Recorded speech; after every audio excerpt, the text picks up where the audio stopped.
അപ്പോൾ നമ്മുടെ ചെറുനാരങ്ങും സീഡ്ലെസ്സും അടുത്തടുത്താണ്. അപ്പോൾ ചെറുനാരങ്ങ മരത്തിൽ ചെറുനാരങ്ങ ഉണ്ട്. ഇതേ രീതിയിൽ നമ്മളുടെ പഴുത്ത ചെറുനാരങ്ങ ഉണ്ട്. അതുപോലെ തന്നെ അവിടെ സീഡ്ലെസ് ലെമൺ ഉണ്ട്.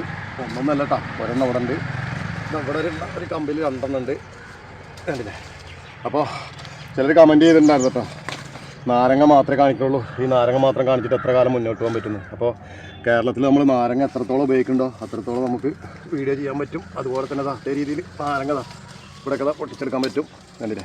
ഇനിയുണ്ട് പാകമായി വരുന്നുണ്ട്. ഇതിൽ കായ്ച്ചിട്ടുള്ളതല്ല, ഈ സീഡ്ലെസ് ലെമണിലൊക്കെ കായ്ച്ചിട്ടുള്ളതെന്ന് പറഞ്ഞു കഴിഞ്ഞാൽ ഇതേ രീതിയിലാണ് കേട്ടോ.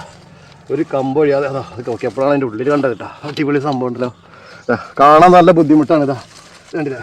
അപ്പോൾ നമ്മൾ മാറ്റിയപ്പോഴാണ് കണ്ടത് ഇതിൻ്റെ അടിയിൽ പഴുത്ത് നിൽക്കുന്നത് ഇതേ രീതിയിലാണ് അല്ലേ. അത് നല്ല ഓരോന്നും വെറൈറ്റി ആണ് കേട്ടോ. അപ്പോൾ നമുക്ക് ഓരോ ദിവസവും കണ്ടില്ലേ തൊട്ടപ്പൊക്കെ ഇതാ ഇതൊക്കെ അറ്റു വിടാനായിരുന്നു. ഞാൻ നേരത്തെ പറഞ്ഞ ഒരു നെറ്ററ്റ് വിടാനായിട്ട് നിൽക്കരുത്. നമ്മളിപ്പോൾ കണ്ടാൽ പൊട്ടിച്ചെടുത്താണ്.